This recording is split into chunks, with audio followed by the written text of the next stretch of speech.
This video was compiled using information which was made public via news or government agencies and is intended to honor the lives of those who met an unimaginable fate and also bring awareness to the unjust behaviors in our communities. Around 3:30 in the early hours of July 31st, 2018, 911 operators in Davenport, Florida, answered a call regarding an unresponsive toddler.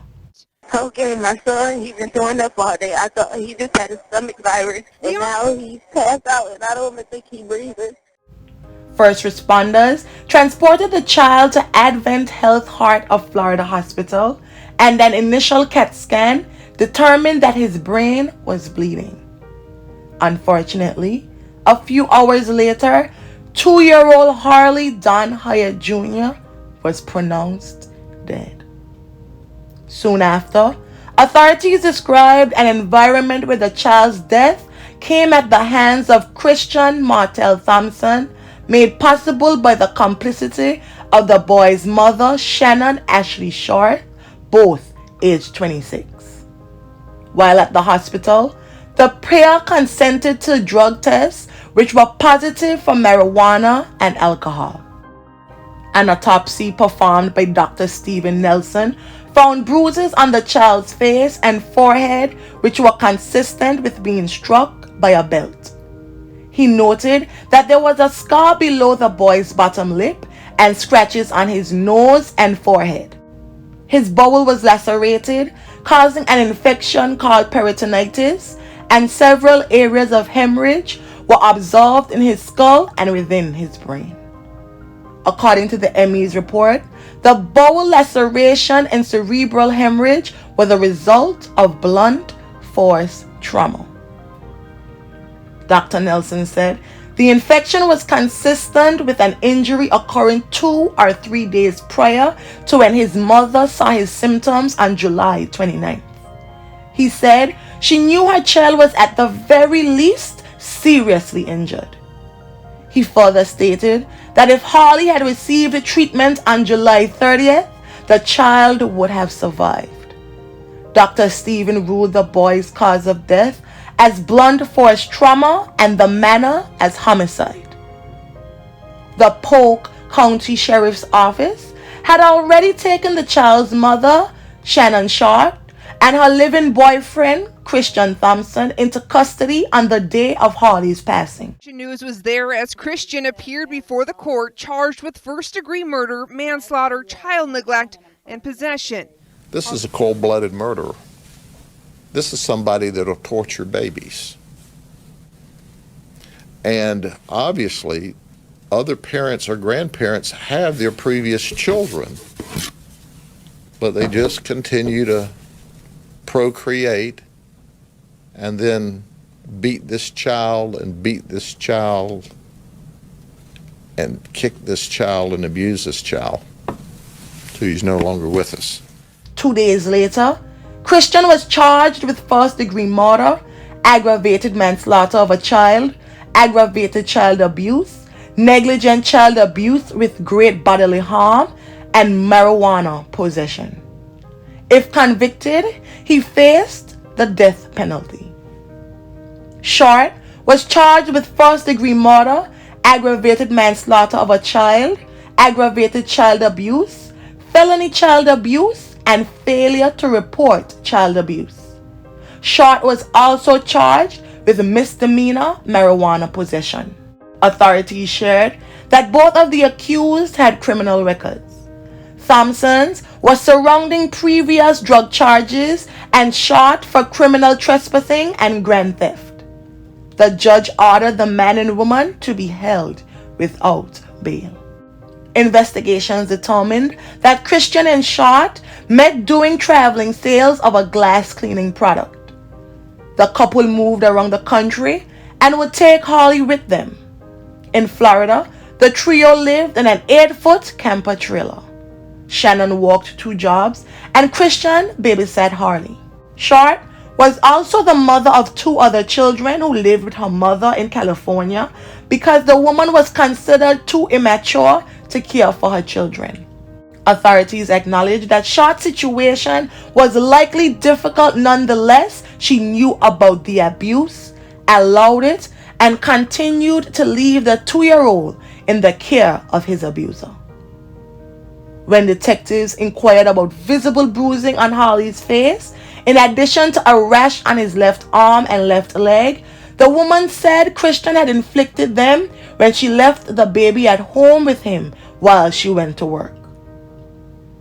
Investigators found text messages between the couple which revealed that Short would also leave her son in Thompson's care when she went shopping or to smoke marijuana.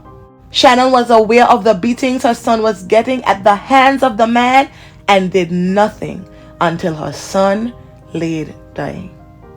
Police also reviewed a text where Short told Thompson to F him up because he was misbehaving.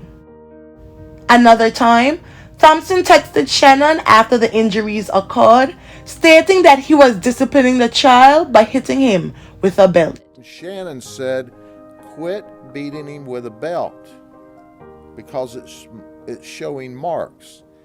And change and hit him with a purse strap." A text in June from Christian said that the child had tried to kill himself, referring to the injuries he, Christian, had caused. The man claimed that the injuries had occurred when the child climbed on things and fell or pulled things down onto himself, including a hot plate. Additionally, a video of Harley trembling was found on Christian's phone. The detectives described the pain and fear observed in the child's face. 8 days before Harley was pronounced dead, Short called 911 and had her son taken to the hospital because he had not opened his eyes for 2 days. Based on their Google search history, the couple believed he was possessed. After arriving at the hospital, Shannon texted Christian sharing concerns that the medical personnel were going to call Child Protective Services on her and have Harley taken away. Meanwhile, Harley actually had a serious eye infection. On July 27th, 4 days before Harley's passing, Christian sent Shannon a text showing the boy's face and said he'd scratched himself. Police said Short said the scratches looked like welt marks that would happen as a result of being hit in the face with a belt. Short noted that for the next 2 days the child was not acting like himself and clinging to her. On July 30th, the woman said she gave the toddler juice and laid down with him until she took a lift to go cash a check and again left Harley with Thompson. She then went grocery shopping and asked friends about buying marijuana. When the woman returned home, she said Harley was lying on the floor with puke nearby and on the bed. Shannon then put him on the bed and went outside to smoke a cigarette. She later told authorities that she was afraid to bring him to a hospital because she feared CPS involvement. She gave Harley ibuprofen and antibiotics and left him with Christian to go purchase and smoke marijuana at a friend's house.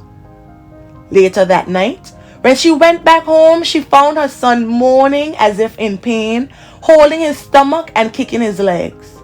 He was dry heaving and she attempted to give him a bath but was concerned his face would go underwater since he kept doubling over in pain. Shannon claimed that she gave him more ibuprofen and antibiotics, then laid him down in the bedroom before returning to where Thompson was to smoke marijuana. It wasn't until Harley's eyes rolled back into his head and he became limp and unresponsive around 3 a.m. on July 31st that Short called for medical assistance. By then, it was simply too late. Harley received an outpouring of love from the community, with some people saying that they would have loved to have had Harley to care for.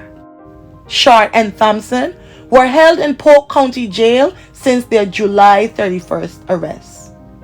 During a hearing, lawyers for 27-year-old Shannon Short argued that she had not inflicted any of the injuries leading up to or causing Harley Hiatt Jr.'s brutal death. Instead, Assistant Public Defender Jade Coleman said the child was injured at the hands of Christian Thompson, Short's live-in boyfriend. The man admitted to investigators that he had hit Harley in his face while trying to spank him the week before his death, but that it was accidental. He later admitted to causing injuries to Harley just 1 month prior to his passing. In September 2019, Circuit Judge Wayne Durden refused to reduce Shannon's $125,000 bail. She was facing 4 felony charges, including aggravated manslaughter of a child, which carried up to 30 years in prison. In addition to aggravated manslaughter, Short was charged with failure to report child abuse, which carried up to 15 years in prison, and child abuse and neglect of a child causing great bodily harm, each carrying up to 5 years in prison. Under the state sentencing guidelines, she faced a minimum sentence of 18 years in prison and a maximum sentence of 55 years in prison if convicted of the charges. In denying her a reduced bail, Durden said the state's evidence against Short was significant and acknowledged that the case involved the death of a 2-year-old child. If Short is able to post bail, Judge Durden ruled she would be required to wear a GPS monitoring device and prohibited from having contact with Thompson. A review of the Polk County inmate records showed that Christian was arrested on drug-related charges in February 2018 before being released on $2,000 bond. As of the recording of this video, Christian is still being held in custody after being indicted by a grand jury. No bond appears to have been issued. Ashley was being held on a $125,000 bond, and as of the recording of this video, she is also still in custody. May the family and friends of Harley Don Hiatt Jr. find solace in the happy memories, and may his soul rest in perpetual peace. Thank you.